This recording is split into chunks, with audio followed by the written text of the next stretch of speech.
नमस्कार, मैं अखिलेश रावत। आपका स्वागत है हमारे चैनल पर। साथियों, हाल ही में हुए विधानसभा उपचुनाव की अगर बात करी जाए तो मध्य प्रदेश की 2 विधानसभा सीटों पर उपचुनाव हुआ था और राजस्थान की 7 विधानसभा सीटों पर उपचुनाव हुआ था। मध्य प्रदेश की 2 विधानसभा सीटें, एक बुधनी विधानसभा सीट और एक विजयपुर विधानसभा सीट, जिसमें से बुधनी विधानसभा सीट भारतीय जनता पार्टी ने लगभग 13,000 से अधिक वोटों से जीती, लेकिन विजयपुर विधानसभा सीट से भारतीय जनता पार्टी ने के प्रत्याशी वन मंत्री रामनिवास रावत, जो कि मुकेश मल्होत्रा कांग्रेस के प्रत्याशी थे, उनसे लगभग 7,228 से अधिक वोटों से वहां से चुनाव हार गए। क्योंकि ये बहुत बड़ी हार थी, क्योंकि वन मंत्री रहते हुए रामनिवास रावत चुनाव हारते हैं और वहां से कांग्रेस जीतती है। कहीं ना कहीं ये सवाल खड़े करती है, लेकिन यहाँ से कांग्रेस इस एक विजयपुर विधानसभा सीट से जीतती है और एक विधानसभा सीट जो बुधनी, जहां से शिवराज सिंह चौहान कहीं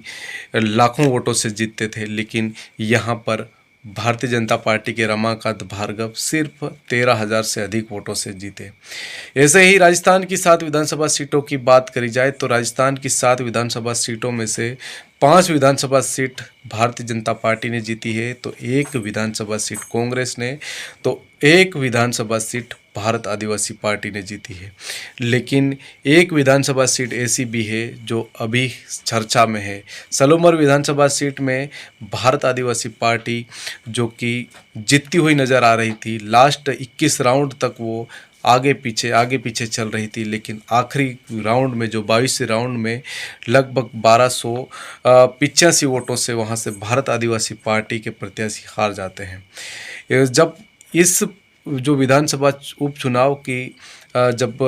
23 नवंबर को इसका परिणाम आता है, तो कहीं ना कहीं आंकड़े चौंकाने वाले आते हैं। यहाँ से भारत आदिवासी पार्टी, जो कि सलुम्बर विधानसभा सीट और सोनासी विधानसभा सीट पर चुनाव लड़ती है, लेकिन इन दोनों सीटों में से 84 विधानसभा सीट को भारत आदिवासी पार्टी लगभग 23,000 से अधिक वोटों से यहाँ से जीतते हैं, लेकिन सलुम्बर विधानसभा सीट पर हार जाती है। लेकिन हारने के बाद भी ये सीट चर्चा में है और जो प्रत्याशी जितेश कुमार कटारा है, वो अभी भी चर्चा में है, क्योंकि उन्होंने जो धांधली के आरोप लगाए हैं और जिस तरह से उनका ये कहना है कि जहां पर भारतीय जनता पार्टी की बहुत पीछे रह गई थी, कहीं ना कहीं वो आखिरी राउंड तक भी वो आगे चल रहे थे, लेकिन वहाँ वो कहीं चुनाव मतगणना में कहीं धांधली हुई, रिकाउंटिंग का आवेदन भी नहीं लिया, ऐसे तमाम वो आरोप प्रत्यारोप भी लगे। लेकिन यहाँ से भारतीय जनता पार्टी की जो प्रत्याशी थी शांता अमृतलाल मीणा, जो कि 1285 वोटों से यहाँ से जीत जाती है। लेकिन 2023 विधानसभा चुनाव में मध्य प्रदेश की एक विधानसभा सीट ऐसी थी जहां पर ऐसा ही कुछ परिणाम था। वो सीट इस सीट को देख याद दिलाती है, क्योंकि मध्य प्रदेश की 194 विधानसभा सीट, यानी कि थांदला विधानसभा सीट, जहां पर भी ऐसे ही परिणाम आया था, जहां पर भी करीबन 22 राउंड ही थे और सलुम्बर विधानसभा सीट में भी 22 राउंड थे। और उसी तरह से कांग्रेस भाजपा उसका परिणाम किसी का ऊपर रहता है तो किसी का कम रहता है, किसी का ज़्यादा रहता है। तो इसी तरह से थांदला विधानसभा का भी परिणाम रहा था। थांदला विधानसभा की अगर बात करी जाए तो 2023 में विधानसभा चुनाव हुआ, जहां से भारतीय जनता पार्टी के प्रत्याशी कलसिंह भाभर थे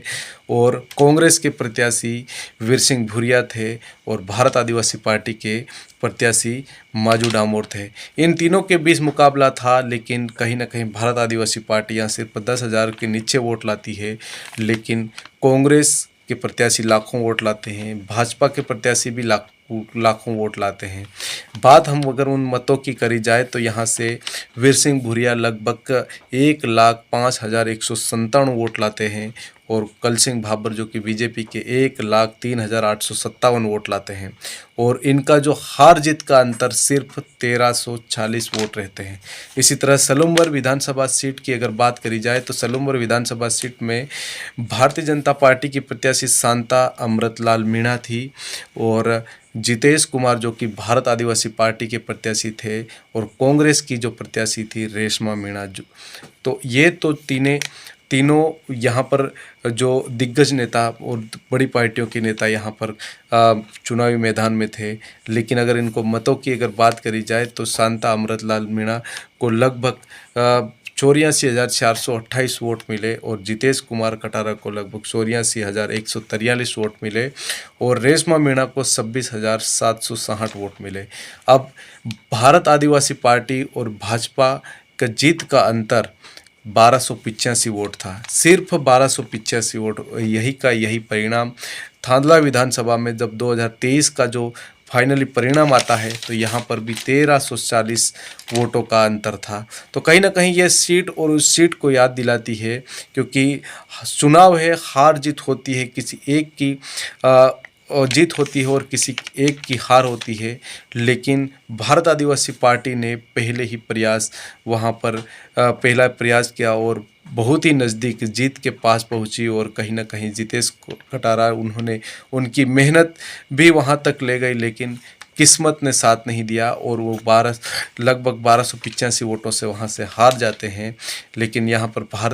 भारतीय जनता पार्टी की प्रत्याशी 1285 वोटों से जीतती है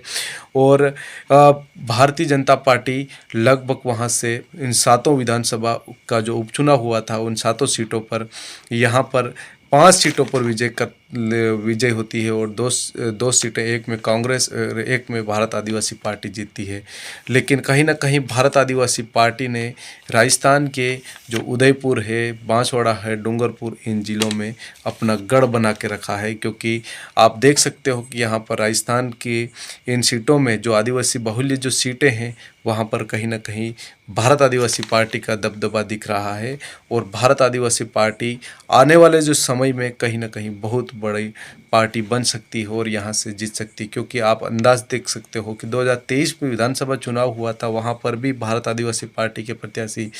कोई 20,000 से हार रहा है तो कोई 1,500 से हार रहा है या फिर कोई बहुत कम वोटों से हारा है। तो ये परिणाम कहीं ना कहीं जो अगला जो विधानसभा चुनाव आएगा उसमें कहीं ना कहीं बढ़ सकता है, कहीं ना कहीं उनकी सीटें आ सकती है। और जो परिणाम जो सलूमर विधानसभा सीट में जो 23 नवंबर को आता है उसी तरह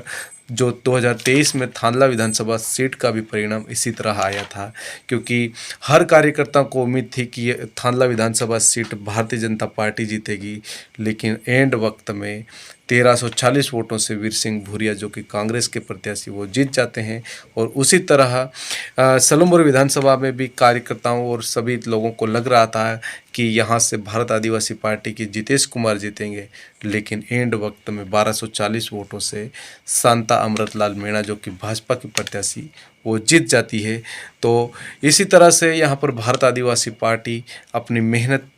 कर रही है और कहीं ना कहीं आने वाले समय में भारत आदिवासी पार्टी और भी मजबूत हो सकती है। और भाजपा जिस तरह से पूरे देश भर में कैंपेन कर रही है, महाराष्ट्र पूरा आपने देखा होगा कि जिस तरह से महाराष्ट्र को उन्होंने जीता है, कहीं ना कहीं ये बहुत बड़ी जीत है। धन्यवाद। आपको हमारा वीडियो कैसा लगा कमेंट बॉक्स में अपनी राय अवश्य बताएं। चैनल को सब्सक्राइब अवश्य करें।